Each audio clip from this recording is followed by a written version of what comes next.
নূহ আলাইহিস সালামের পর কাহিনী বর্ণনা করছে ওরকম ভাবে। ওই যে বুড়ির কাহিনী জানেনই তো, জানেন না?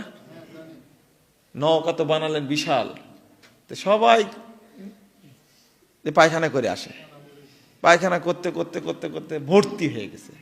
এখন কি করবে? করলো কি, তাও আর একটা কাহিনী আছে, ওটা জানেনই না আপনারা।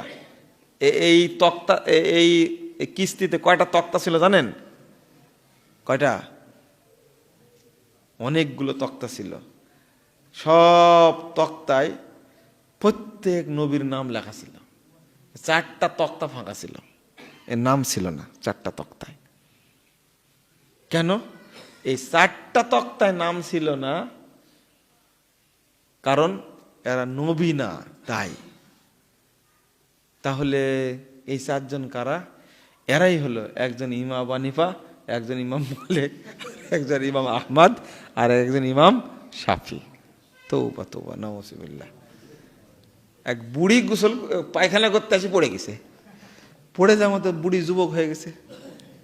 এখন সবাই এসে কি করে, পায়খানার মধ্যে কি করে, ডুব দেয়। ওরে একবারে পায়খানা পরিষ্কার। এই বক্তার কি হবে বলেন তো দেখি? এই যে বলছে বক্তা, এই বক্তার কি হবে? জেলখানায় প্রথম দিনের ঘটনা। তো এসে জেলার এসে আমি বসে আছি, কিন্তু খেপে গেছে বুঝিনি। সবার হিসাব নিকাশ নেওয়া শেষ, এখন আমার হিসাব শুরু হবে। তখন বলছে, আপনি তো আমাকে সালামই দিলেন না। আমি বললাম যে হাদিসে আসছে যিনি আসবেন তিনি সালাম দিবেন। হাদিস আপনারা জানেন, আমরা জানি না। আমি বলছি না, হাদিস তো উন্মুক্ত, সবাই জানতে পারে। তো জানেন আপনি এই সালামের উত্তর না, সালাম না দেওয়ার কারণে এই মুনকার নাকির পর্যন্ত বিপদে পড়েছিল। আমি বললাম যে তাই নাকি? তো বলছে হ্যাঁ, কেন আপনি জানেন না এটা? আমি বলছি না, জানি না, এরকম ঘটনা জানি না। তো হচ্ছে আব্দুল কাদের জেলানির কবরে মুনকার নাকির ঢুকে সালাম দেয়নি। তখন 2 জনার 2 হাত ধরে ফেলেছেন। আব্দুল কাদের জেলানি বলছে, এই বেয়াদবরা, এখানে আসে নবীর সুন্নাত সালাম দেয়, তোরা সালাম দিসনি কেন? এখন মুনকার নাকির কি বিপদে পড়ে গেছেন। আল্লাহ তো আমাদের সালাম দিতে বলেনি, তা আল্লাহর কাছ থেকে অনুমতি নিয়ে আসি। তো বলছে যে না, তোরা গেলে তো আর আসবি না। তা আল্লাহকে বলছে মুনকার নাকির, আল্লাহ তুমি কোন বান্দার কাছে পাঠাইছো, এ তো আমাদের আটকায় দিছে, কবরে হাত ধরে ফেলেছে, যেতে দিচ্ছে না। কার কাছে গেছিস? যে আব্দুল কাদের জেলানির কবরে আসছি। তখন বলছে যে সবার কবরে যেতে হয়, আব্দুল কাদের জেলানি তো চিনিস না। আল্লাহ বলতেছে তাড়াতাড়ি চলে আয় তোরা। এবার আব্দুল কাদের জেলানি বলছে যে তাহলে আমরা যাই। তো বলছেন না, তোদেরকে ছাড়তে পারি, শর্ত হলো কিয়ামত পর্যন্ত আমার যত মুরিদ মারা যাবে কারো কবরে আর জীবনে আসতে পারবে না, এই ওয়াদা করে যা, তারপরে ছাড়বো।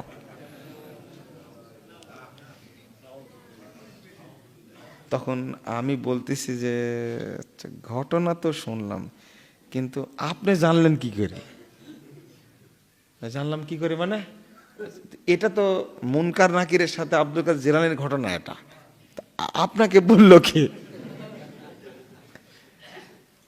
আর দ্বিতীয় ঘটনা যে কবরে যাওয়ার পরে তো আমুল নাই। আমুল আছে, ইবাদত আছে? মরার পর কোনো ইবাদত আছে? কোনো ইবাদত নাই। তো ওখানে যে ইবাদত করা, সালামটা একটা ইবাদত, তো প্রয়োজন নাই। তো তখন বলছে আপনার সব কথাই বাঁকা বাঁকা। বাঁকা বাঁকা না, কারণ এই ঘটনা থেকে ওকে জানতে হবে, এটা তো নবী বলেননি। বক্তা ওয়াজ করতেছে, ওয়াজ বক্তার কি কি চমৎকার ওয়াজ। এই বক্তার কি হবে আল্লাহ পাক ভালো জানে। দাজ্জাল আসার দরকার না, এখন দরকার না আপাতত। এই বক্তারা যতদিন আছে, দাজ্জাল আসার দরকার নাই। এই বক্তা দাজ্জাল গুলো মানুষকে পথভ্রষ্ট করার জন্য যথেষ্ট। আল্লাহ রাসূল সিদরাতুল মুনতাহা পর্যন্ত গেছেন মেরাজে, জিবরিল আমিন চলে এসেছেন। এখন আল্লাহ রাসূল বেয়াকুব সেজে গেছেন, এখন যাবে কোথায়? কোথাও যেতে পারেন না, একাই। ঠিক আব্দুল কাদের জেলানি উপস্থিত, বলছে যে কি ব্যাপার মোহাম্মদ, কি ঘটনা? তো আমাকে তো জিবরিল রেখে চলে গেল, এখন কোথায় যাবো দিশা পায় না। বলছে আসো। মোহাম্মদ সাল্লাল্লাহু আলাইহি সাল্লামকে সাথে করে নিয়ে গেলেন আল্লাহর কাছে। কে? আব্দুল কাদের জিলানী। ও তখন জন্মিছে, জন্ম হয়েছে? হ্যাঁ, আস্তাগফিরুল্লাহ, নাউজুবিল্লাহ। এই বক্তার কি হবে? জন্মই হয়নি যার। এই যে 500 কি 600 হিজরিতে আব্দুল কাদের জিলানীর জন্ম, আর আল্লাহর নবী মেরাজ গিয়েছিল কত আগে। ওখানে দেখা হয়েছে আব্দুল কাদের জিলানীর সাথে। মানে মুরিদ বাড়ানোর জন্য, ভক্ত বাড়ানোর জন্য এই সমস্ত নোংরা কাহিনীগুলো উপস্থাপন করে থাকে। কোন নবী তার উপরে নাজিল হওয়া কেতাব মুখস্থ করে আসেনি, আর আব্দুল কাদের জিলানী 18 পারা কোরআন মায়ের পেটে হেফজ করেছে, করে বের হয়েছে। এগুলো বক্তারা বলছে। মুসা আলাইহিস সালাম বললেন যে আমার সাথে জান্নাতে কে থাকবেন? তো বললেন যে একজন কসাই থাকবে। মুসা আলাইহিস সালাম বললেন যে কসাই জান্নাতে থাকবে? তো দেখতে গেলেন, যেদিন যে কসাই গোশ কাটছে, বিক্রি করছে, যখন শেষ হলো বাড়ি যাচ্ছে, তোমার মেহমান হতে চাই, ঠিক আছে চলেন। গেলেন, একটু অপেক্ষা করেন, আমি একটু কাজ করে আসি। যে একটা মহিলাকে খুব সুন্দর করে গোসল করায়, সেবা টেবা করায়, খাওয়া দাওয়া করায়, এসে বলছেন যে একটু দেরি হয়ে গেল। মুসা আলাইহিস সালাম জিজ্ঞেস করলেন ওটা কে? তো বলছেন যে এটা আমার মা, প্রতিনিয়ত মায়ের সেবা করতে হয়। মুসা আলাইহিস সালাম বুঝলেন যে এই মায়ের সেবা এইভাবে করার কারণেই এই লোকটি আমার সাথে জান্নাতে থাকবে।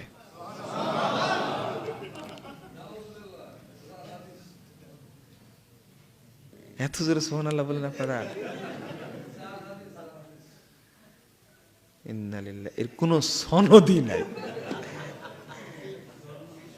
একবারে নগদ টাটকা মিথ্যা কথা, একবারে তাজা মিথ্যা কথা। তাজা বুঝেন তো? তাজা মিথ্যা কথা। খুব ভাইরাল চলছে, তাই না? ওই যে বক্তা, যে ওই জন্য ভাইরাল হয়েছে। আলেম হলে সনদ খুঁজে দেখতো। আপনারাই যদি জানা মানুষ, এই সাদা খাবাসতলা মসজিদে কতবার আসেন, এরপর এই হাদিস শুনে যে সুবহানাল্লাহ এত জোরে বলেন, তাহলে এই বেদাতির সুবহানাল্লাহ কত জোরে হবে চিন্তা করেন। আস্তাগফিরুল্লাহ, নাউজুবিল্লাহ, নাউজুবিল্লাহ, আস্তাগফিরুল্লাহ। চিন্তা করছেন?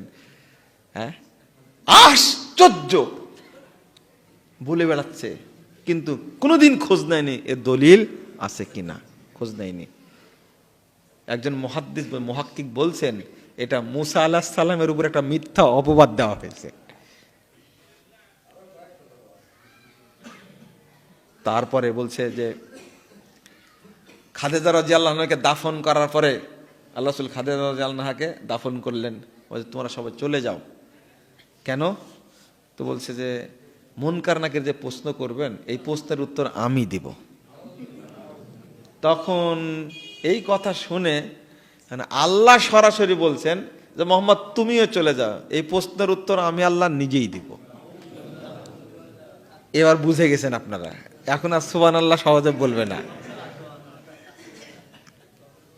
জাল হাদিস, এটা তো জাল, একবার গাঁজাখড়ি কথা, একবারে এর কোনো দলিলই নাই, এর কোনো কেতাবেও লেখা নাই, এটা এমনি তৈরি করেছে।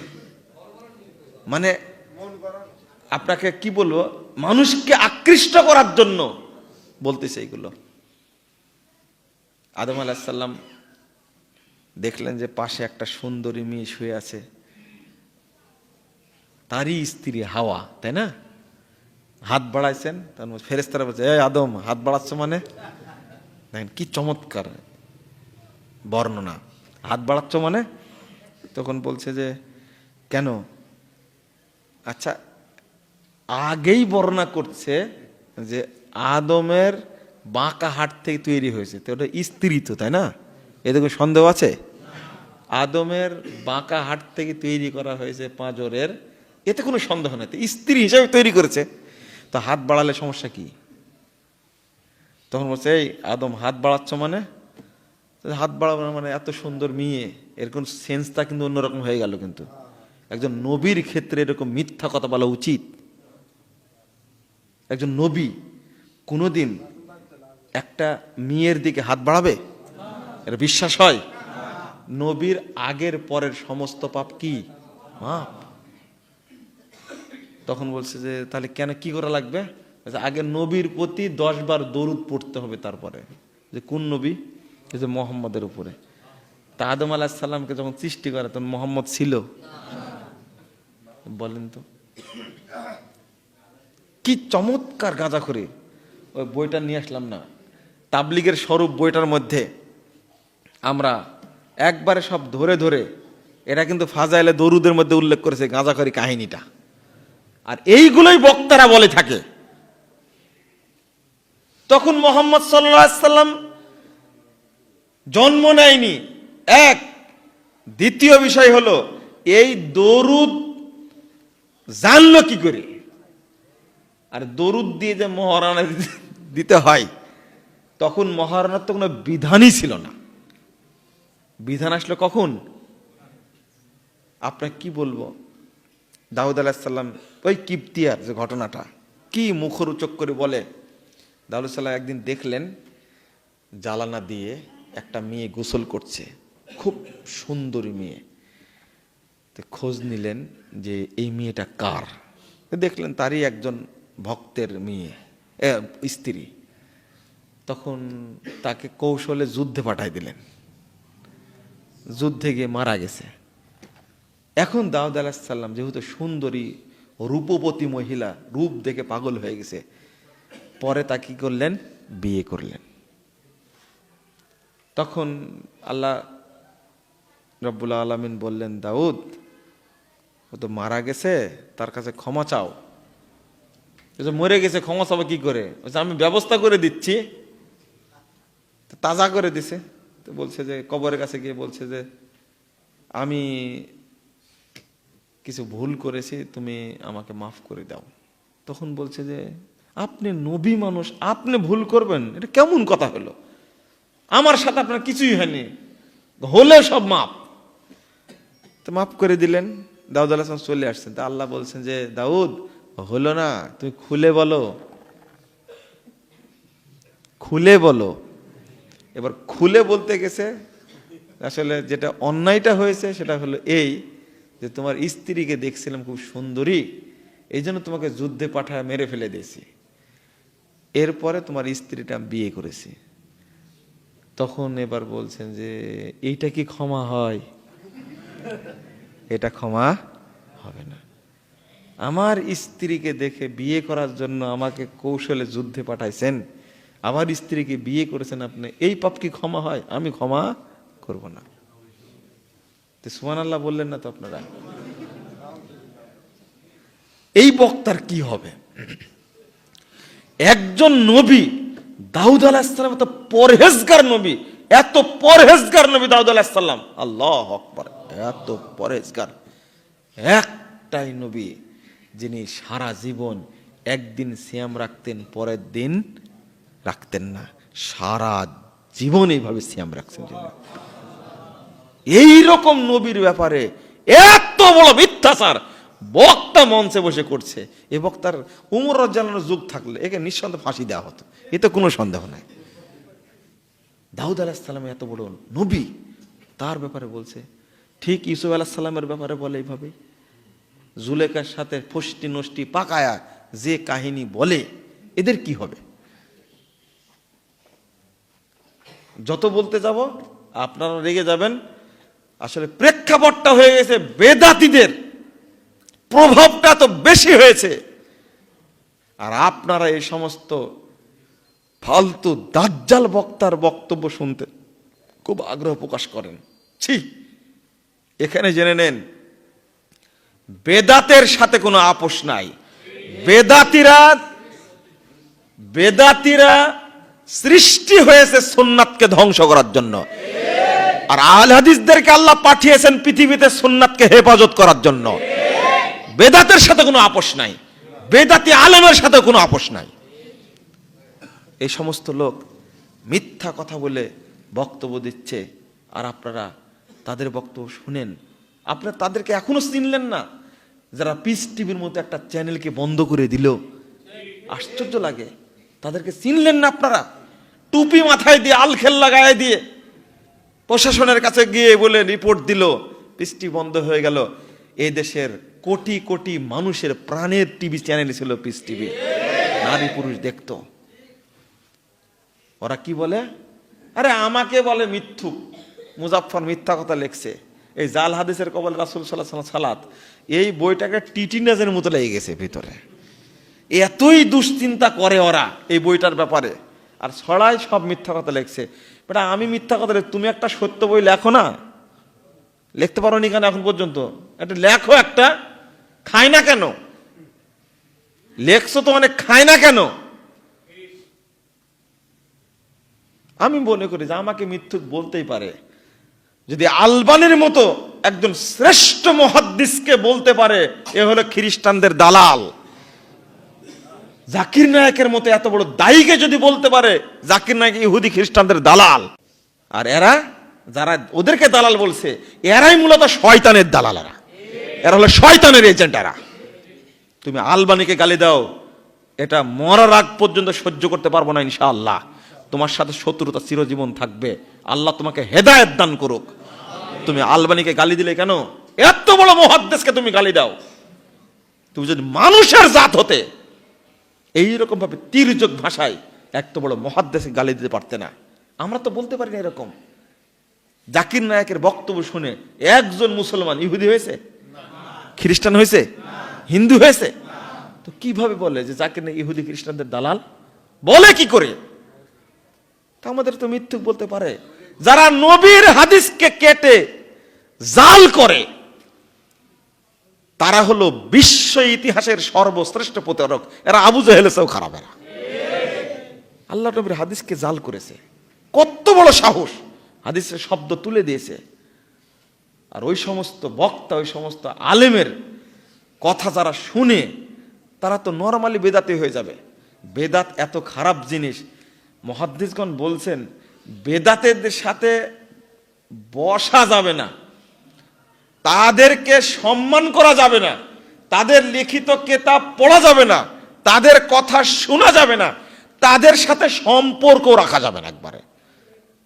কারণ একজন বেদাতি মদ খোরের চেয়ে, জেনাকারের চেয়ে, চোরের চেয়ে বেশি খারাপ। তোর সাথে আমার সম্পর্ক থাকবে কি করে? আজকে বুঝছেন না, আগামী দিনে ঠিকই বুঝবেন। ভক্তরা বুঝতে পারছে না। ওই যে হাদিসটা বললাম, যখন জাহান্নামে নিক্ষেপ করা হবে, আল্লাহ বলছেন সূরা ফুরকান 27, 28, 29 নম্বর আয়াত, আল্লাহ বলছেন ইয়াউমা ইয়াদু যালিমু আলা ইয়াদাইহি ইয়াকুলু ইয়া লাইতানি ইত্তাখাযতু মা'আর রাসূলি সাবিলা। আল্লাহ বলছেন তারা দুই হাতের আঙ্গুল কামড়াবে। যখন জাহান্নামে ফেলে দেওয়া হবে, দুই হাতের আঙ্গুল কামড়াবে আর বলবে হায় আক্ষেপ, যদি নবী মুহাম্মদ সাল্লাল্লাহু আলাইহি সাল্লামের পথে চলতাম কতই না ভালো হতো। আজকে মনে পড়ছে বেটা, কিয়ামতের মাঠে মনে করে কি লাভ? এখন তো বক্তব্য শুনো না, অহংকার করো। আবার বলবে ইয়া ওয়াইলাতা লাইতানি লাম আত্তাখিজ ফুলানান খলিলা, হায় আক্ষেপ, অমুক ব্যক্তিকে যদি অনুসরণ না করতাম কতই না ভালো হতো। কার পূজা করবে ঠিকই মনে পড়বে, কোন পীরের মুরিদ ছিল কিয়ামতের মাঠে ঠিকই মনে পড়বে। আপনি ভাবেন, একটু চিন্তা করেন। নিজে নিজে স্বীকার করছে লাকাদ আযাল্লানি আনি যিকরি বাদাই জানি, আমার কাছে এসেছিল কোরআন হাদিস। লাকাদ আযাল্লানি আনি যিকরি বাদাই জানি, আমাকে পথভ্রষ্ট করেছে সে। কার সাথে চলেছে ওর কথা মনে করবে আর বলবে ও আমাকে পথভ্রষ্ট করেছে। আমার কাছে কোরআন হাদিস এসেছিল, ও আমাকে বলেছিল, যেগুলো মানা যাবে না। আপনি কোরআন পড়ছেন, আপনি তো পথভ্রষ্ট হবেন। বাংলা হাদিস পড়বেন না, পথভ্রষ্ট হবেন। যখন আমরা সারা দেশের মানুষকে নসিহত করছি, উদ্বুদ্ধ করছি, আপনারা বাংলা বুখারী কিনেন, কোরআনের তাফসির কিনেন, কোরআনের অনুবাদ কিনেন, পড়েন, নিজে জ্ঞান অর্জন করেন, তখন এই ঠাকুর মার্কা বেদাতি হুজুরগুলো বলছে সর্বনাশ, বাংলা পড়লে আপনি বিভ্রান্ত হবেন।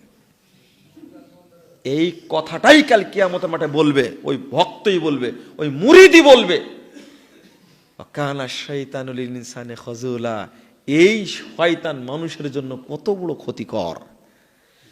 এখন বলছে দরবেশ, বুজুর্গ,